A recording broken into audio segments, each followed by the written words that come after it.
Thank you, everyone, for attending. Our goal for this event is to have a lively learning opportunity. All you've got to do is text that number, tell them your seat number, and tell them what kind of drink you want, and it'll show up within 5 minutes. That's what they tell me.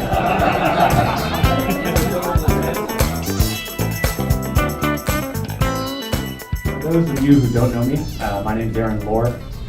I'll do a quick introduction on myself before getting to the rest of the folks. Let's see, I've been in the business for 17 years. I can't believe it's been 17 years. Started StrataCore 10 years ago. A little bit about StrataCore. We're a consulting broker for IT infrastructure services. We've got 140 clients, and we help them buy services across both domestically and across the globe. Here's my one and only slide. Just a few of our clients, as I'm really excited about the clients that we have.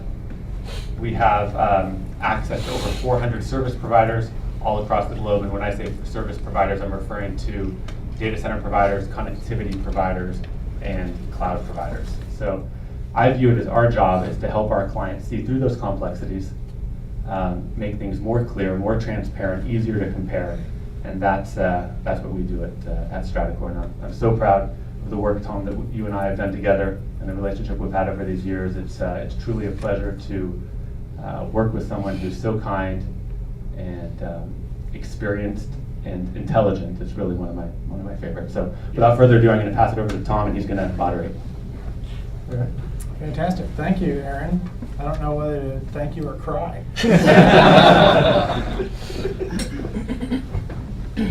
Well, thanks everyone for coming out tonight. I really appreciate it. And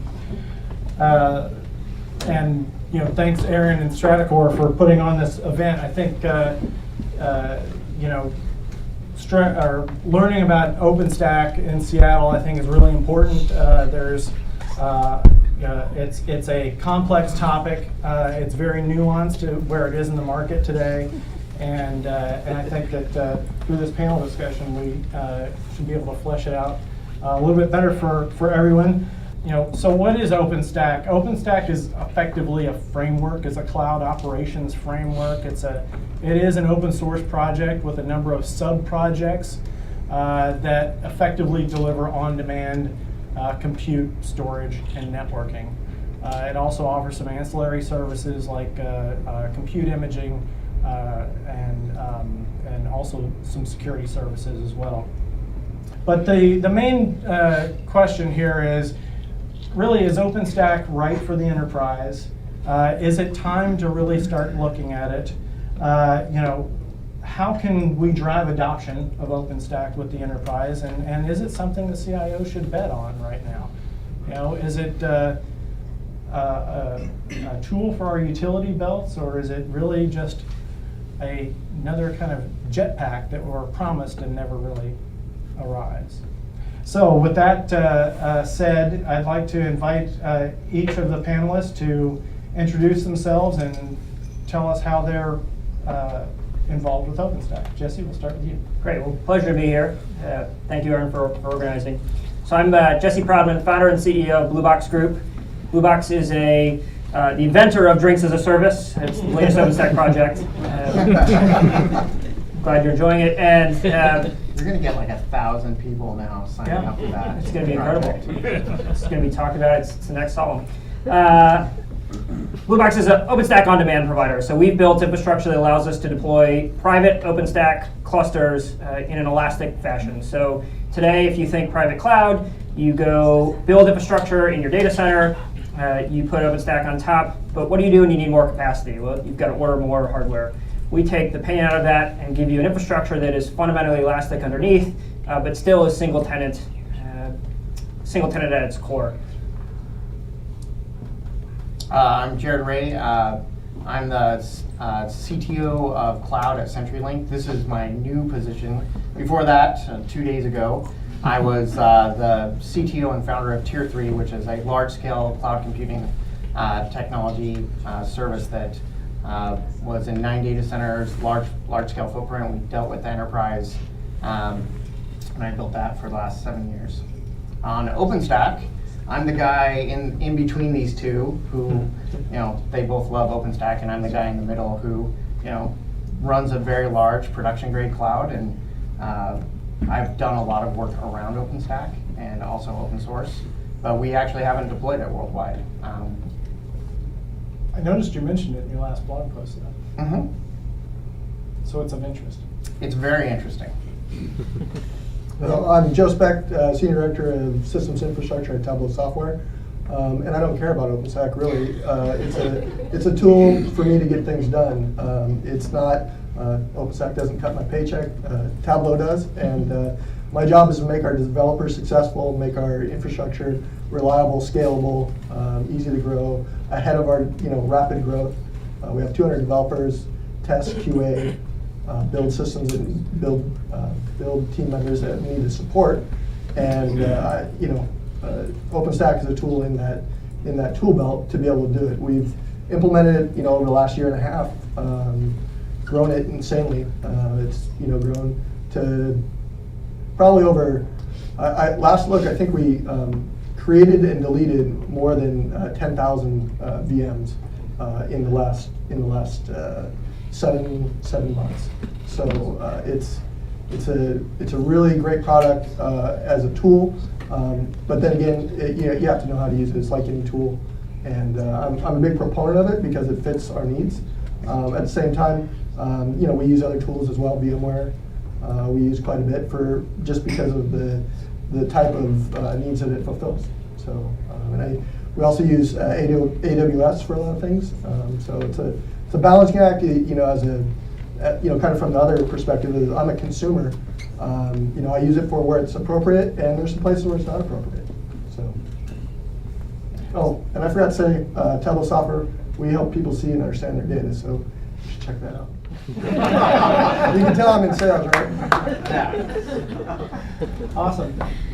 So I guess where I wanted to start the conversation is kind of from a higher level than OpenStack, and then we'll kind of dig into how OpenStack fulfills that. But so, what do you guys think about just private cloud in general, the concept of private cloud, why it's important to enterprises, and should it be important to the CIO? Jesse, you want to? Yeah, so private cloud as a term can often be deceiving. So cloud is about elasticity at the end of the day.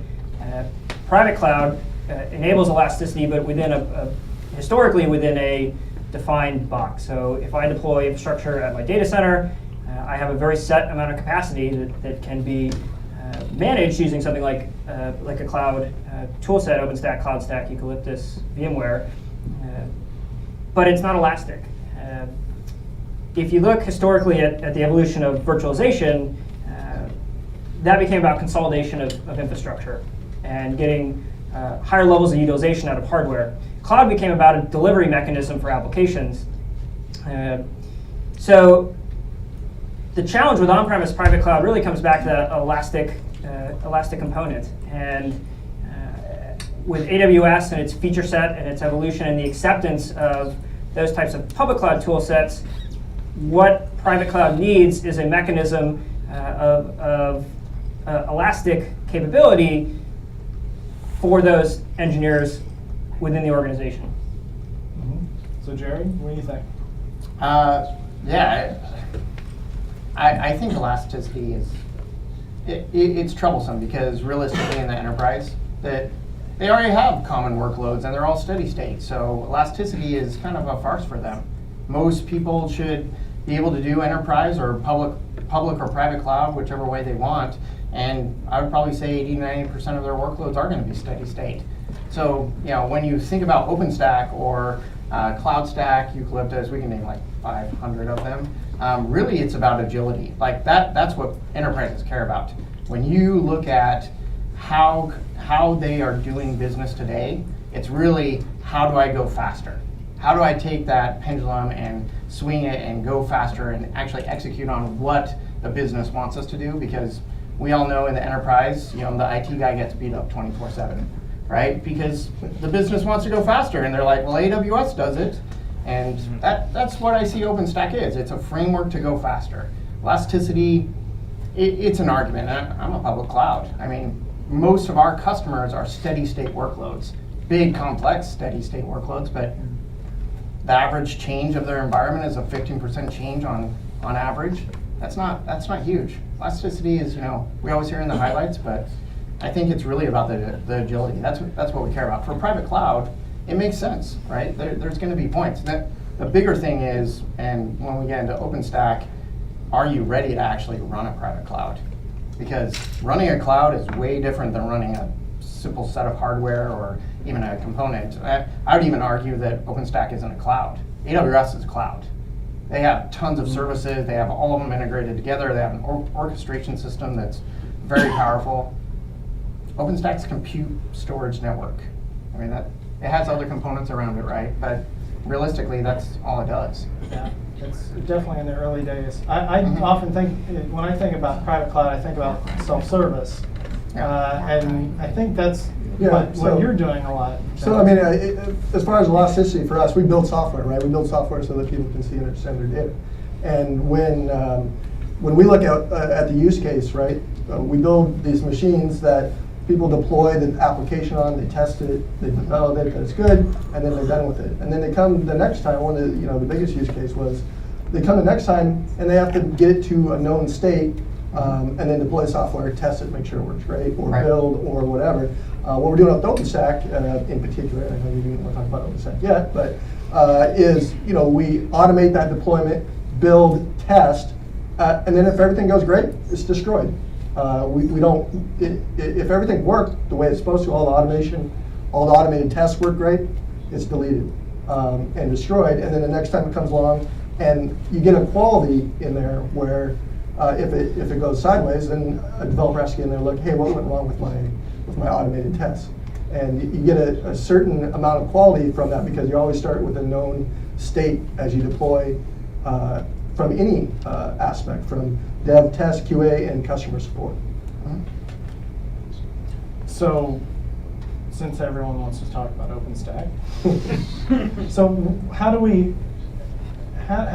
does everyone feel about how OpenStack is aligned with kind of the private cloud vision, elasticity, self-service? Is it aligned with that vision? Is it achieving that?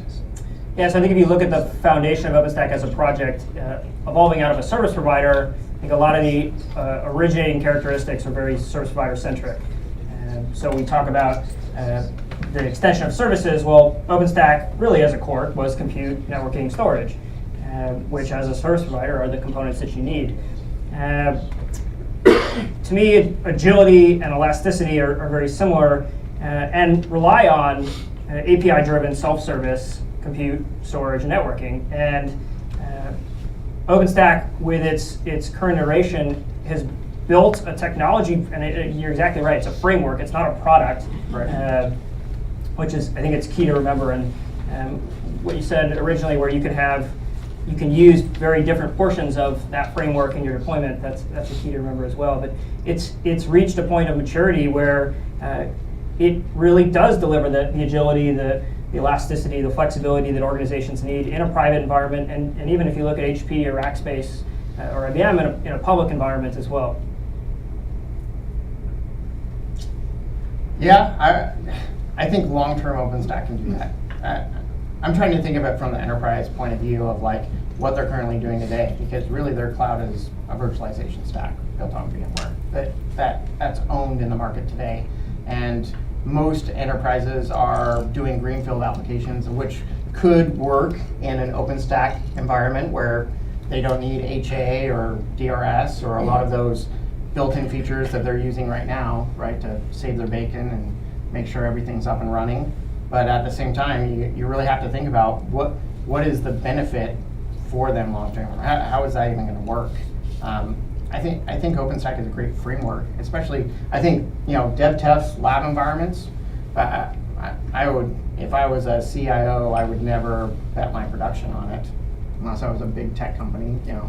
That would be that's how I would say it.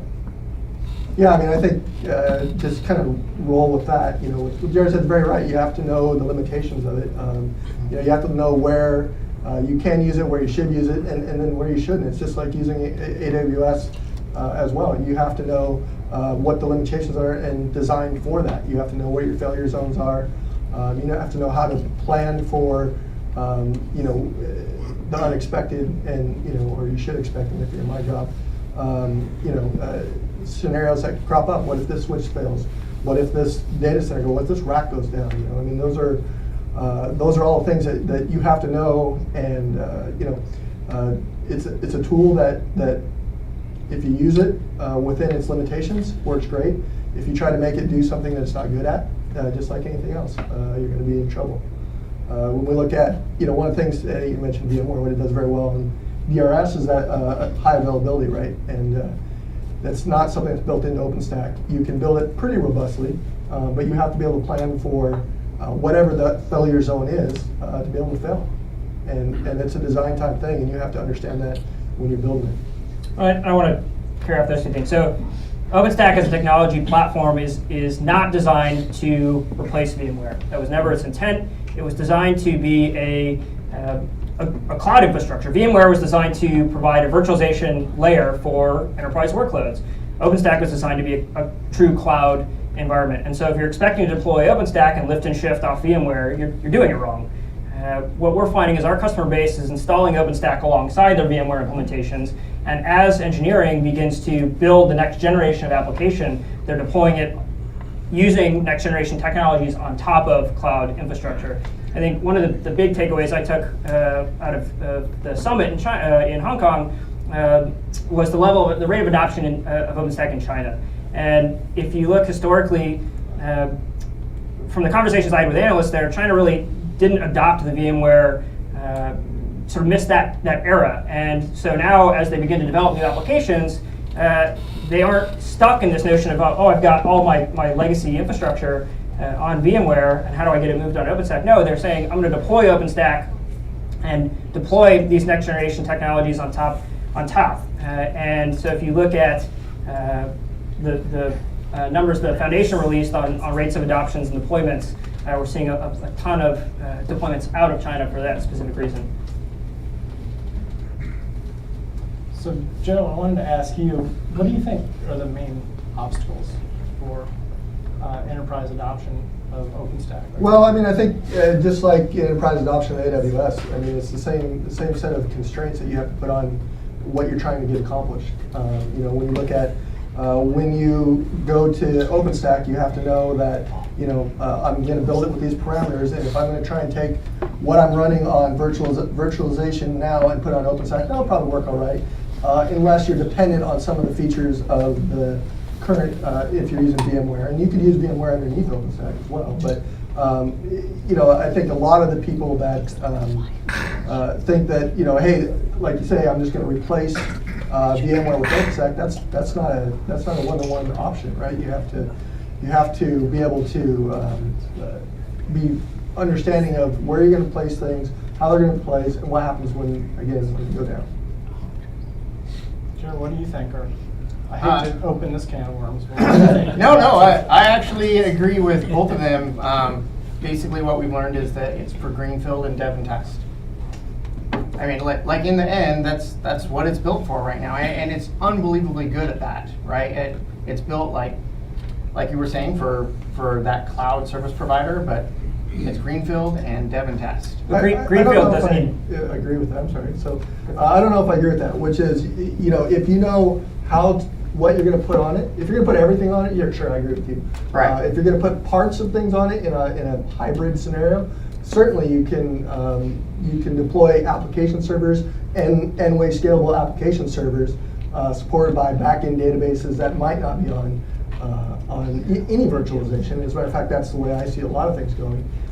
Is where if I can go N-way and I know what those failure zones are, and I build it across 25 racks and 25 failure zones, then you can put your applications distributed over there, and you can be very successful and get a lot of the benefit of OpenStack, which is, look, I can deliver these things via API, my application servers. I don't have to have one of my admins get in there, set it up, deploy, boot up the image, deploy it, then deploy the application on top of it. I can actually boot everything right up in OpenStack and maybe some public configuration after there, which is what we do.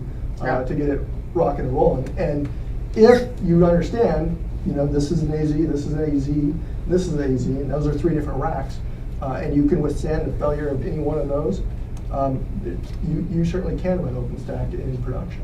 And I want to point out that greenfield doesn't necessarily mean immature or not in production, right? Greenfield No, means I agree with you. Greenfield is like brand new production grade applications that are built for like web scalable. But Amazon's been around since 2006, so the notion of engineering cloud-oriented applications has been around just as long, and so there are now 7 years of applications that have been designed to run in a cloud-oriented environment. And so what? Well, let's just ask. Out of this entire group, how many of you are running and your life is dependent on a cloud-based application running Cassandra, Hadoop, large-scale web application? How many is that? That's your primary business.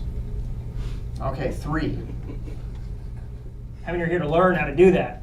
Well, no. There we go. That's like the difference. Like everybody wants to do it. The problem is that OpenStack hasn't been, first of all, it hasn't been mature enough to actually do that until, say, February. Well, the other thing, But I would say It's too like that such a bad cop-out. It's like, well, that's where we're going. That's No, awesome, I'm right? saying that's where we are. Enterprises have been developing SOA and web service applications for a long time.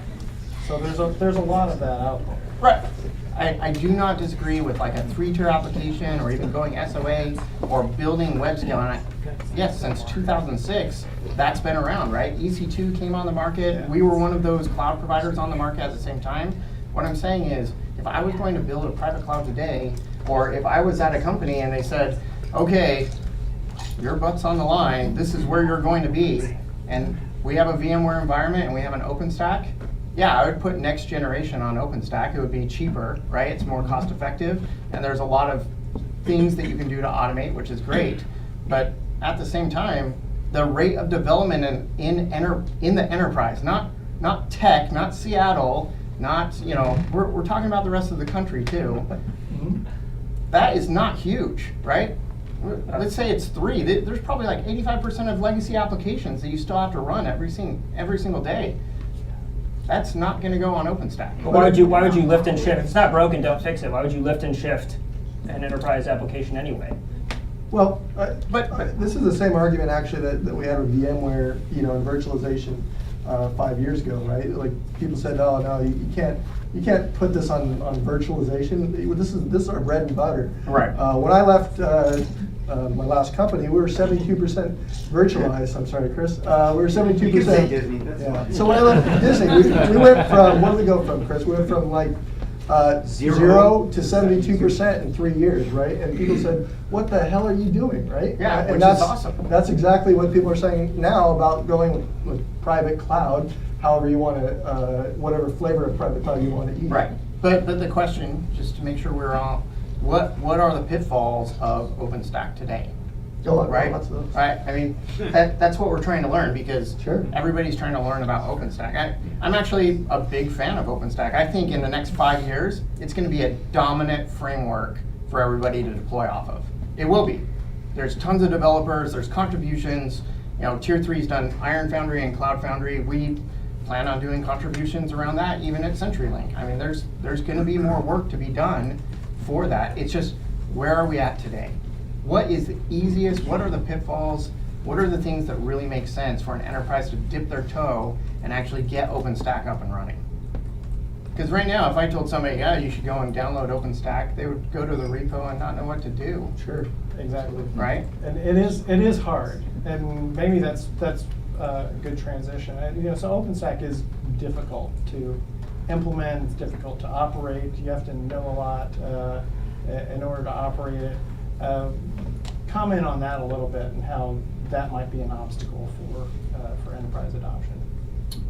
I think it's actually an opportunity. That's why we have a business, right? So our business is about delivering these environments as quickly as possible to customers so they can begin experimenting or testing or doing dev test or putting in production. As you said, OpenStack, it's an open source framework. It comes off the shelf. There is no installer. That's why you've got 8 different companies that have all built on-premise implementations that include full 24/7 management with some of the companies, that include makes the installation seamless. you've got companies like ourselves who are doing the hosted variant. The fact that it's not a prepackaged product is not an obstacle. There are companies in the marketplace today that are solving that problem. And what it boils down to me is when you are building more than just a single node or a single footprint or even a single availability zone, you have to think of two major factors, right? The maturity of what you're deploying and how that's going to work. And that maturity is big for people, right? You cannot chase fires 24/7. You can't figure out what the latest code is. You just can't do that at scale. You have to understand how mature that software is and how that's going to be deployed. I think that there is a lot of progress towards it. I think that there's going to be even more, and there is momentum, which is great. The question is, how comfortable are you with where that maturity is of the software itself? And there's a lot of services. I mean, how many services were added with Havana? Either 3 or 4. Yeah. 3 to 4 services. And when you think about that, it's like, okay, how mature really are they? The latest one, which is, I cannot say it right, yeah.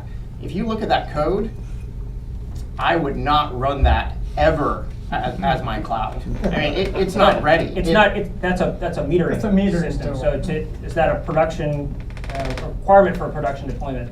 Do you need meter? I mean, I think Right. But it is a project. It's getting deployed. It's a V0.5 at best. And when I'm looking at this at large scale, man, it would really suck if I could not bill my customers or audit the system correctly. So the way I like to think about OpenStack is a tree, and the trunk of the tree are those core services, Yep. and those core services need to support the branches. And ciliometer, heat, all the other ancillary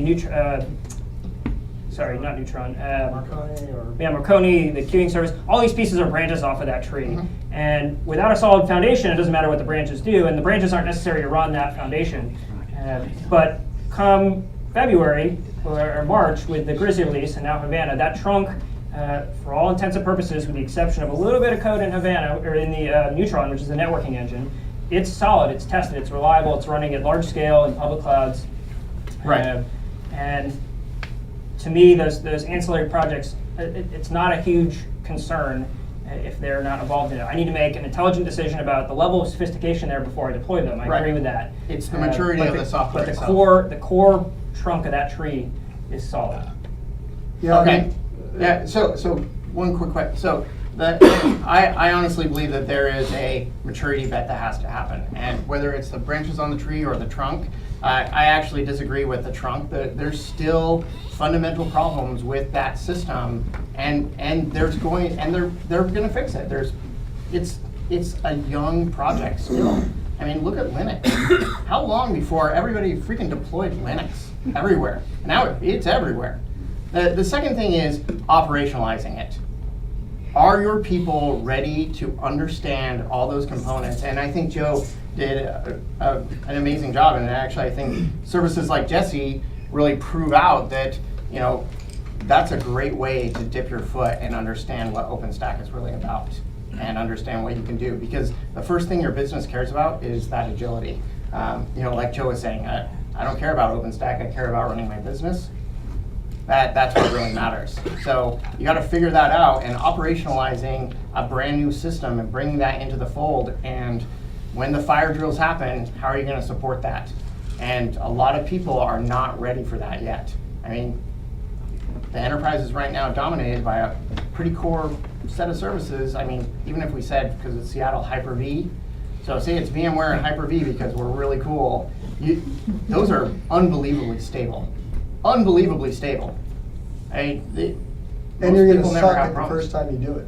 The first VMware implementation we did, terrible. People, VMware sucks. No, it was our design sucked. We did not design it right. And we learned lessons from that initial design. And wow, it is really important to have a lot of memory in these boxes. Or right. Really, you go into it thinking, oh, I'm just going to slap some competing workloads on here. It's going to be great. It's all going to use all the CPU. Well, the scheduling isn't that good, and making sure that this processor and that processor run at the same time. Those are lessons that we learned, and I'm sure you guys have learned from but VMware implementation.